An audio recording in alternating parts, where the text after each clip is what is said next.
Bon, moi qui suis les guerres et la propagande de guerre et la désinformation depuis 20 ans, tout ce que je viens d'entendre, là, ça en fait partie.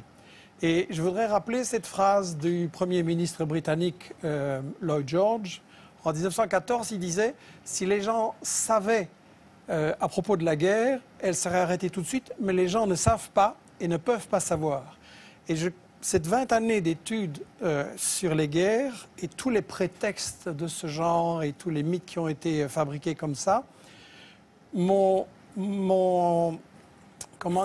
amené à penser qu'il est très important que les gens qui nous regardent et qui nous écoutent réfléchissent que dans chaque guerre, on applique ce que j'ai intitulé les principes de la propagande de guerre.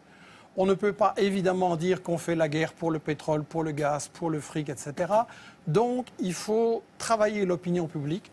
Premièrement, en cachant les intérêts. Et je m'excuse, la question de la Syrie, c'est très simple. Il y a du pétrole, il y a du gaz, il y a des gazoducs, il y a des projets énormes en dessous de la Méditerranée qui intéressent Israël, tiens.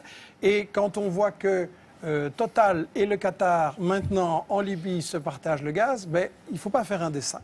Le deuxième grand principe de la propagande de guerre, c'est de cacher l'histoire.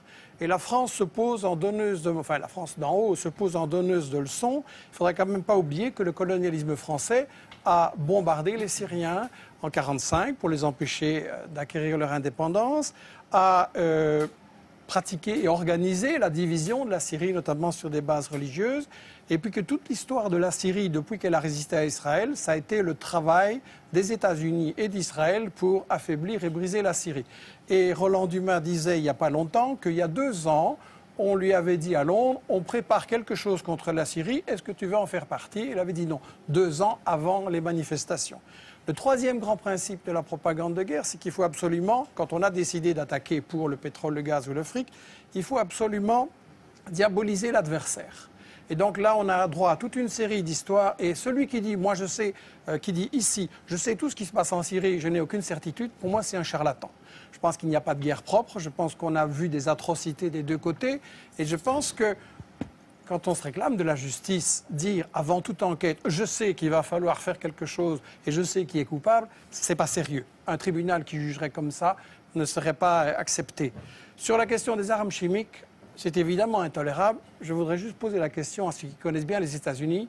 Quel est le pays dans l'histoire qui a le plus utilisé des armes chimiques, biologiques et bactériologiques? Sinon les États-Unis, avec 250 kilos d'armes chimiques balancées sur le Vietnam et maintenant encore des bébés qui naissent comme des monstres. Et dans toute une série d'autres pays. Donc si Obama trouve que les armes chimiques c'est intolérable, il ne doit pas aller très loin pour punir les coupables.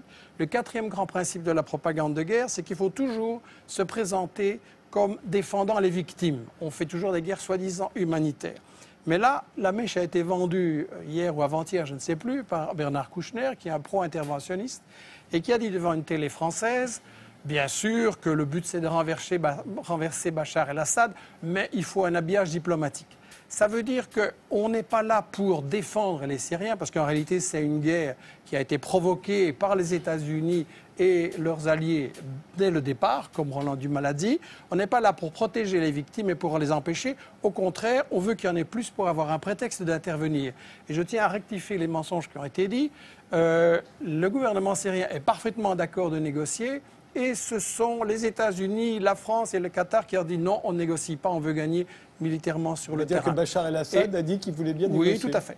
Et le cinquième et dernier principe de la propagande de guerre, très brièvement, c'est qu'il faut monopoliser le débat et empêcher les opinions adverses. Et donc, on a dans les médias français un alignement sur cette propagande que vous avez montrée là au début. Et quand M. Hérault s'amène en disant « j'ai la preuve sur les armes chimiques » et qui commence par répéter dans son discours pendant des minutes et des minutes tout ce que tout le monde sait et que personne ne nie, et puis qu'à la fin il dit « les services secrets m'ont dit que c'est Bachar », il n'y a aucun journaliste pour dire « oui, mais les preuves un peu sérieuses, s'il vous plaît ». Et donc, quand on voit des gens comme Fabius, comme Bernard-Henri Lévy, comme Hérault ou BHL, qui viennent avoir le courage de bombarder, mais pas le courage de débattre devant des gens qui connaissent le dossier et qui ont les arguments contraires, il faut quand même beaucoup se poser la question. Et j'insiste sur cette question des 5 principes de la propagande de guerre, parce que, et ce sera ma conclusion, l'année prochaine, vous risquez peut-être de m'inviter sur l'Iran, ou sur l'Algérie, ou sur le Venezuela, ou le Congo, ou l'Érythrée, ou le Zimbabwe. Et ça va être chaque fois la même comédie, chaque fois avec les mêmes arguments. Il n'y a pas de guerre vraiment humanitaire. Il y a toujours des intérêts pour le fric, il y a toujours des intérêts pour les matières premières. Et il est temps quand même qu'on se dise, si on veut une humanité solidaire et mettre fin aux guerres, il faut voir qui provoque ces guerres. Frédéric Ancel. Je pense qu'il y a des guerres